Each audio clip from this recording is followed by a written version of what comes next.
Welcome to the final part of the workshop transformation, at least for now. We're finally setting up the 3D print room. I'm super excited. Let's dive right in, beginning with the rack for the printers. Let's go.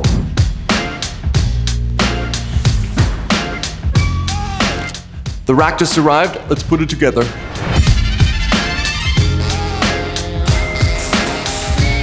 I'm telling you, setting this thing up alone was a hassle. I busted my little finger. If anything happens to any of my fingers, it's always this one. That's why it's that crooked. In the 3D printing room, I'll be needing a little bit more storage. Also, a work surface to overhaul and maintenance my printers. But what comes to mind when combining those things? Yeah, an empty tool cart. I have one right outside. Let's set it up.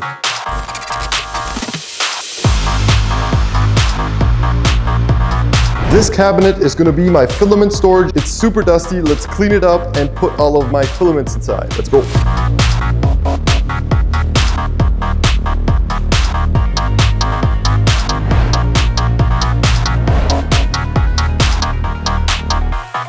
I set up this little workstation. It's the new tool cart, and I'm going to overhaul my printers. I'm going to install new nozzles, wipers, and cutters, and wipe everything down, re-lubricate. Let's get started.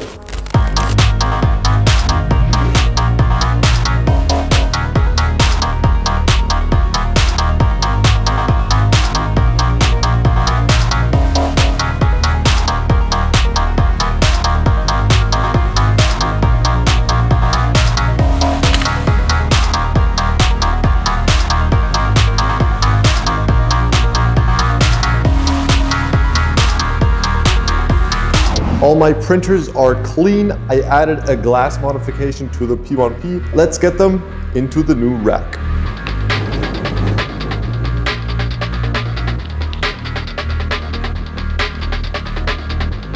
But why did I leave such a huge gap in between these two printers?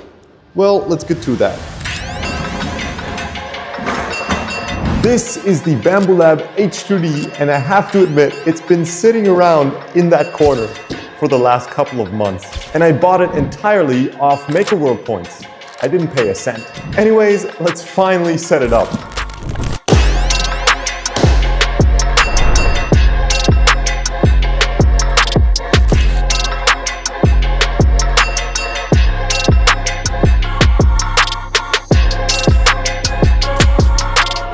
I'm gonna do a quick cleanup session and then I'm gonna migrate this printer into the rack.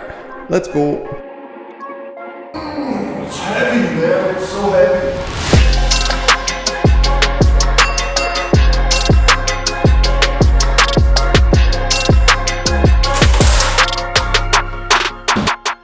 The setup is complete. The H2D is an absolute legend of a machine. It's beautiful.